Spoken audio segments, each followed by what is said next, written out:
Hi, and welcome to another BIMscript tutorial.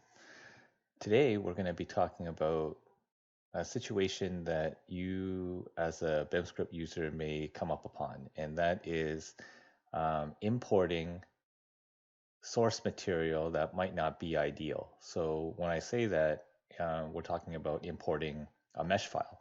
So when we're talking about BIMscript, you always need to have a mesh and a NURB counterpart so that it can be used within the various BIM systems when generating your BIMscript file or your BIMscript model. But sometimes you may not be able to find uh, NURB source files from the manufacturer and they only have meshes. And it's not necessarily a bad thing, but um, Rhino doesn't have automated tools that will convert a mesh into a nice polysurface, whereas it does have the tools to convert a polysurface into a nice mesh. So working kind of the other way around is a little bit difficult. So in this video, we're going to go over kind of several different methods that you can use, the pros and cons, um, and things that you should avoid. So as you can see, we have a bathtub that we imported in, and what we're going to do is we're going to make 3 copies of that for now, so we can show you 3 different um, examples. So we'll just do that real quick. Okay, so you can see here the model for the bathtub is pretty nice. It's a nice looking mesh. It's very clean. It has some pretty good detail on it. And we want to make a NURB counterpart for that so that we can use it within BIMscript. So what are the ways to do it? Uh, if you're anything like me, you probably want to try to figure out or try to learn the easiest way possible. But let me just preface this video by saying there is no silver bullet to create a nice poly surface out of a mesh. It's not a one-click solution. It's not even a 2-click solution.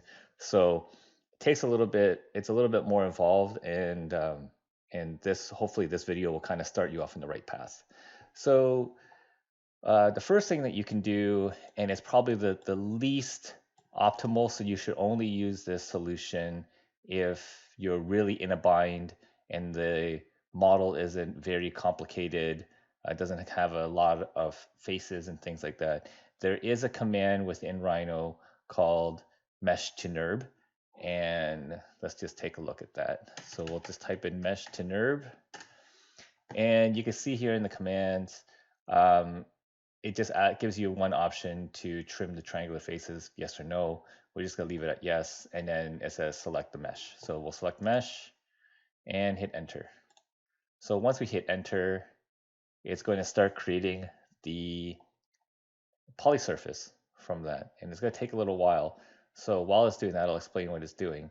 So when you use this command, what Rhino is actually doing, it's making a patch it's making a surface patch for every face on this mesh. So it doesn't optimize the surface for this mesh. It just basically takes a copy of it, and every time there's a face, it changes it to a patch surface. So it's done now. And what I'm going to do is I am going to see if I can hide it. So I'll just hide that right now. And we're going to go into render mode. So here is, and I'll just hide the other 2 for now. So this here is the surface. So you can see it's a poly surface. But when you're looking at the surface, you can see that it's it's not very smooth. It's very faceted, and it doesn't smooth out the edges for any of the patches. But what it does is it just makes a patch. You can see here, it makes a patch for every face that was on that model. So you do kind of get a good representation of the model. The downsides are it's not smooth. The other downside is that although the mesh itself has a lot of faces, meshes are optimized to handle that number or a large number of faces, uh, you know, relatively easily, and it doesn't cause any kind of file bloating or things like that. When you do the mesh to NURBS and it changes all of those uh, faces into a patch and it makes that surface, the NURBS function doesn't handle this very well. So the more patches and the more dense the surface is, the file size is going to get a lot larger.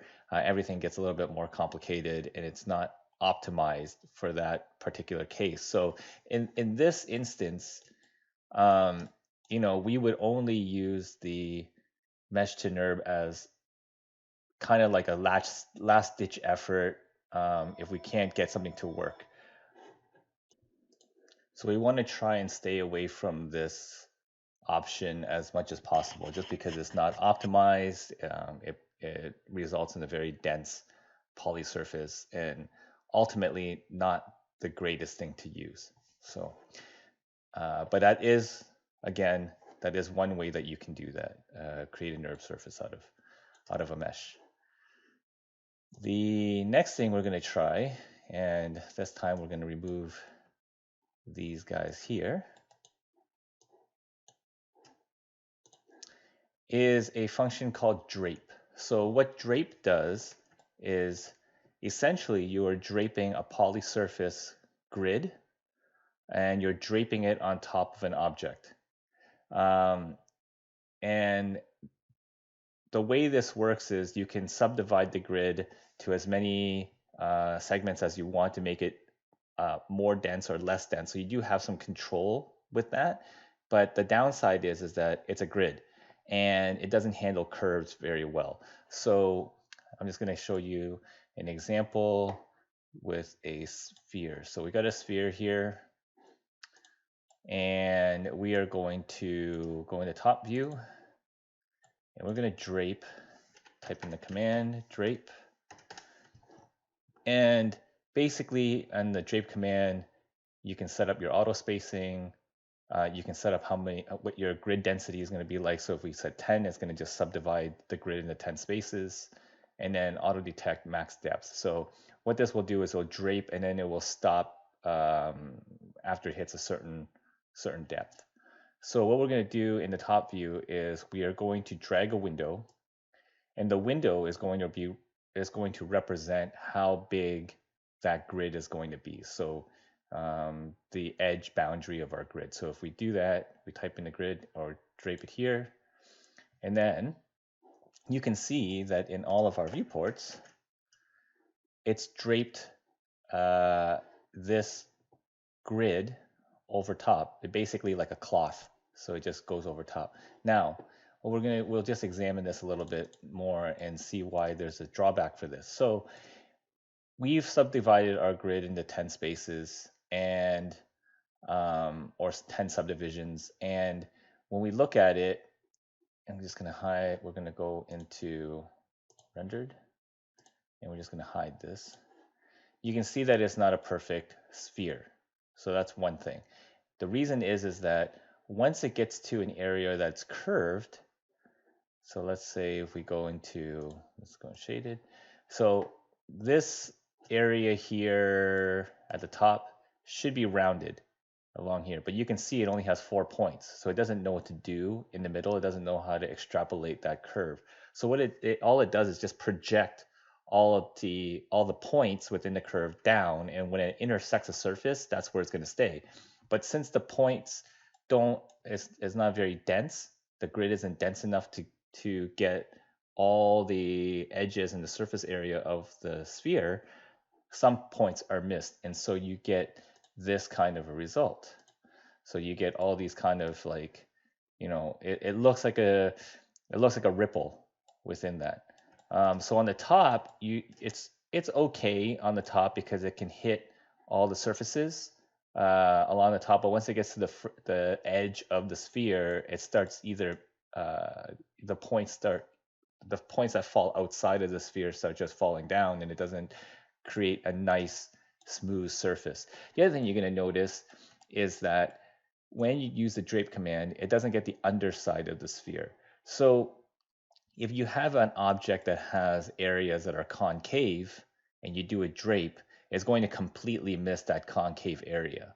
So you've got to be very careful to do that. And so the drape is not the most ideal method in creating a surface from an object either, because you'll miss details, and because it's a grid, and if you're trying to create a smooth surface out of something that's curved, you're going to miss areas. So not the most ideal. What we're going to do is we'll just show you what it looks like on the bathtub. And we'll go back in the wireframe. And within the top view, again, you're going to have to remember that in the top view, if I draw the grid that's just outside of the edge and the grid points don't hit that surface, then you're going to get this funny looking corner at the edge of the tub. So what we're going to do is, we're just to make sure that we get the whole area, we're going to do a drape, but we're going to be inside the edge of the bathtub, so we know that the edge of the grid is going to still sit on the surface of our object. So we'll just do that. And you can see that quickly it has created the drape, and we'll just hide this for now. And we'll take a look at, we'll delete this, and we'll take a look at what our bathtub looks like. So really, it doesn't look that bad. It's not awful, but you're going to get areas around the edging that isn't going to be ideal.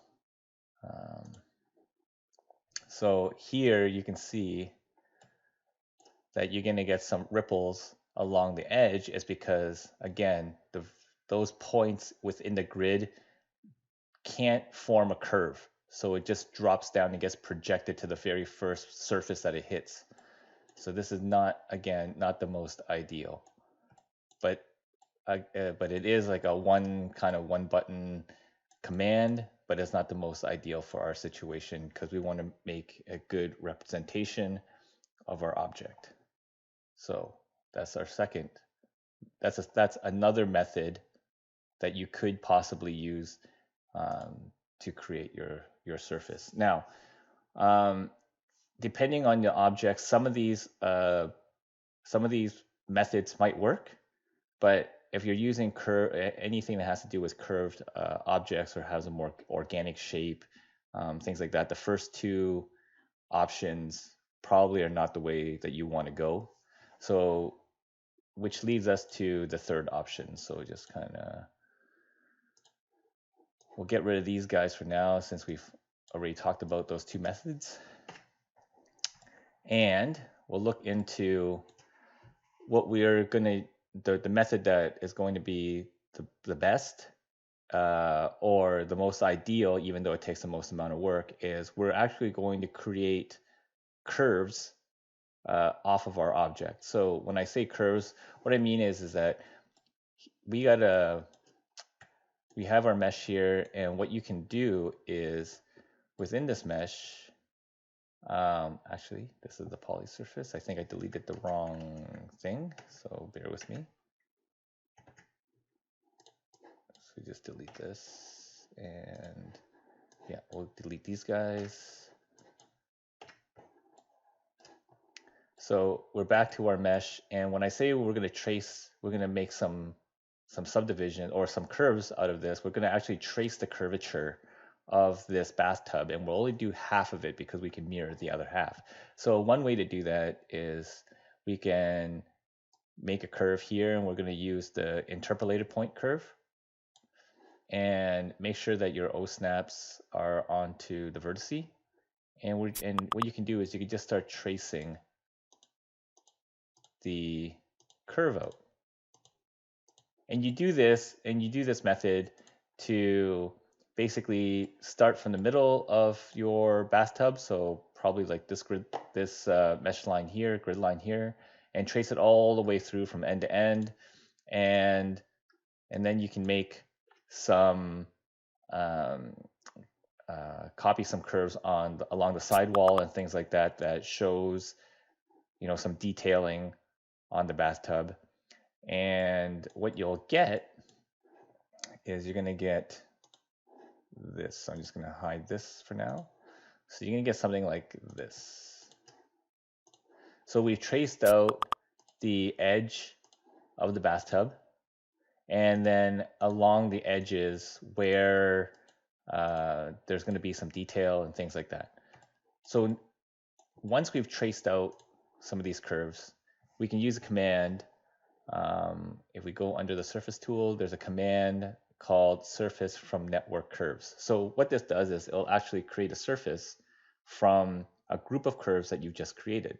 Now, things to consider when you're using this is that your curves have to go in the same direction, okay?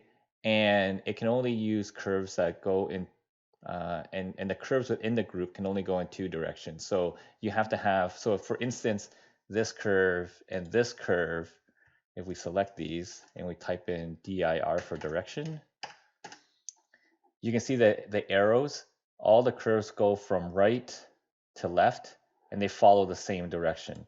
Whereas these curves that, I'm gonna exit this command, these curves here that we're gonna use for the walls are actually going from bottom to the top. So when I say two directions, actually this one should be going that way and that way. So when I say that they should be going two directions, you should have one set of curves kind of moving laterally, and then another set of curves that are moving vertically, and the command will generate the surface for that. So let's give that a shot and see what happens. So if we go to surface from network curves, it's gonna say select curves in the network. You can either auto sort, which means that you can highlight all the curves that you want and let the command or let Rhino try to sort it out, or you can just turn off the auto sort and then you can pick the curves, all the curves in one direction, and then all the curves in the second direction as a second group. So what we're going to do is since I know which curves I want in which direction, I'm just going to turn off the auto sort. And it's going to say select the curves in the first direction, which is going to be the top and the bottom, and then hit enter. And then it's going to ask me for the curves in the second direction, and we're going to go pick it this way. And it's very important that you pick the curves in order. If you don't, then your surface might get look all weird. So after we get that, we'll hit enter. You get a little command box here, and here you can control the density of the curve and things like that. So we'll just keep it as a default as is. And you can see now that we've got a nice smooth curve, a nice uniform surface built off of the curves that we made. Now, the one thing I do want to bring up is if we take a look at the model itself, so here's our curve in the black, and then here's the mesh in the white, and if we go into a rendered view, you can see that it doesn't all get, actually we'll go into shaded. So the black is the surface and the white is the mesh, and you can see that the mesh, there's some detail that's missing, right? It's because we have a curve here, and then we have a curve all the way on the other side here. And what the surface is trying to do is it's trying to extrapolate what the surface is going to look like between those two curves. So if you want to get a little bit more detail, you can add more curves into the center of this area so that we can capture more of this kind of detail here in the bathtub. So let's try that and see if we can get a little closer to what our bathtub is going to look like. So we'll take the surface and we'll just remove it, and we'll just hide the mesh for now. And so I've already gone ahead and created some additional curves. So you can see here in the green, I've added additional curves along the edge. Oh, and I wanted to make one more point before I do that. Let's turn this off. Let's just undo this for a second. So we're going to turn off the mesh. And oops. Yeah, we turn off the mesh. And what we're going to do is, I just want to show you one thing. If we mirror this side of the bathtub, just to make the whole bathtub, you're going to see that along the edge here, it has this kind of funky shading.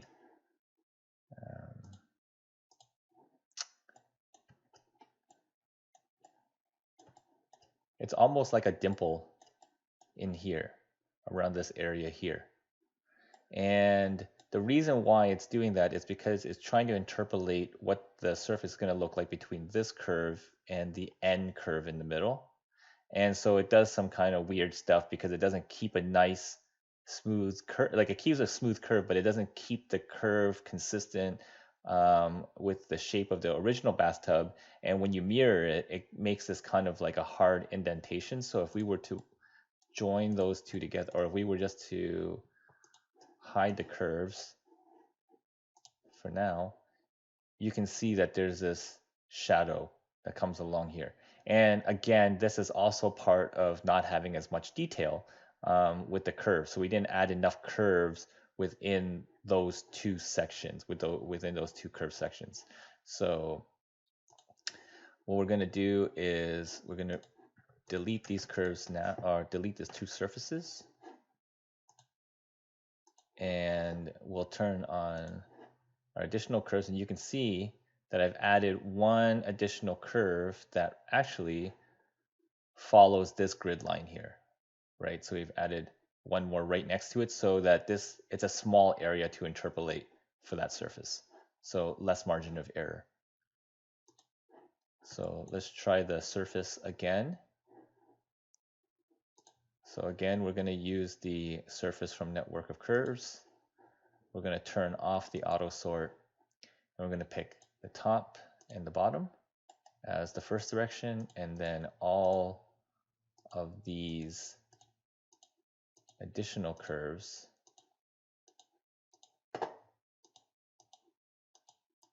as the profile. So we just click OK. And now if we turn on our mesh, and we go into shaded, you can see that we capture more of this detail. There's less of a pocket that is empty. So if you're finding that you're losing some detail in areas, just add some more curves to that network, and then just rebuild your surface. Okay. The other thing I want to show you is that if we were to take the surface now and mirror this along, we'll just turn off the shaded and go to rendered, and we will remove, we'll just hide the curves for now. You can see that that indent where the two halves meet is gone, and that's what you want to do. Okay, so now we got this model here. So you'll notice that we don't have a bottom and we don't have a top. So we're going to create those now. So it's in the wireframe. I'm going to hide. Actually, I'm just going to delete the surface because we're only going to build half, and when we're done building half, we'll mirror the rest.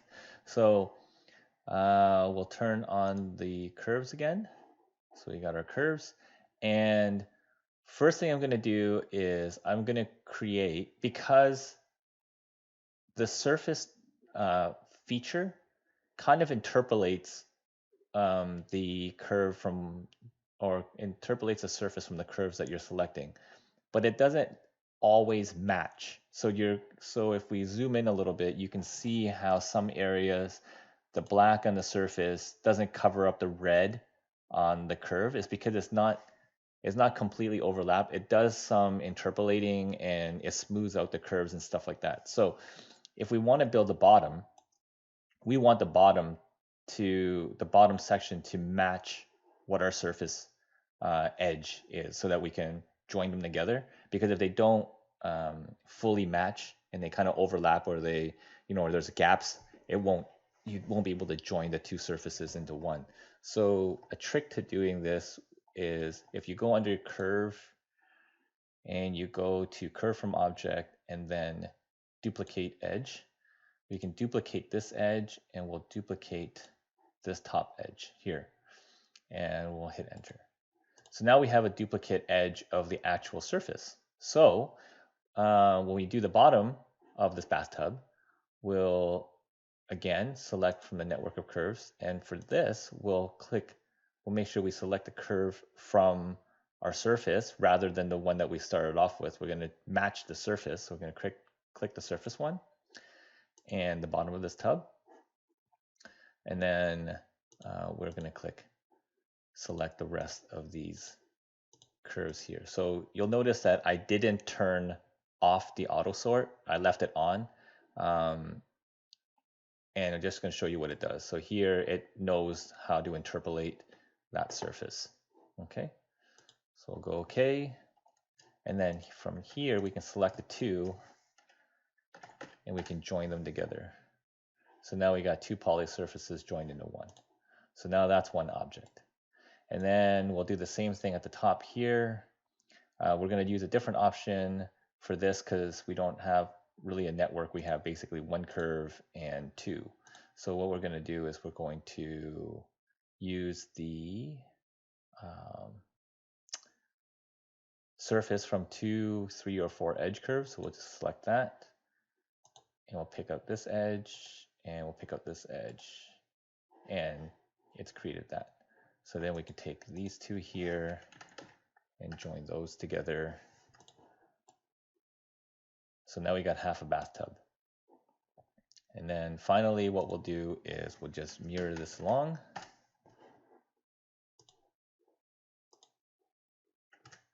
And then join the two. So now we have one bathtub and it's all joined together. And if we render it, let's take out the curves here. So now you got your bathtub and it's an optimized surface. So then the only thing that you have to do now is go into or just remove some of the holes for the drains and just add the handles. But we won't cover that in this tutorial. You might see that there's some edging here that's a little weird. That's due to the curve. I might not have snapped to the right spot on the mesh, but you can easily fix that by adjusting the curve. So you can always delete the surface and just readjust the curve and then rebuild the surface again. But this is a more optimized way of getting your organic shapes to match your mesh without having to bloat the surface like the mesh to NURBS option would. So the other nice thing is again, if you're creating a surface from a network of curves, you can also control the density and the amount of detail within that surface. So unlike the mesh to NURBS where it creates a patch for every single face, you actually have a lot more control this way. So you can add or remove detail, or you can make areas more dense or less dense. So that's our video for today. If you have any suggestions or if you have any questions, feel free to reach out to the BIMscript team at info@BIMobject.com. That's info@BIMobject.com. Just submit any of your questions and we'll be more than happy to assist you. All right. Thanks, everyone. Bye-bye.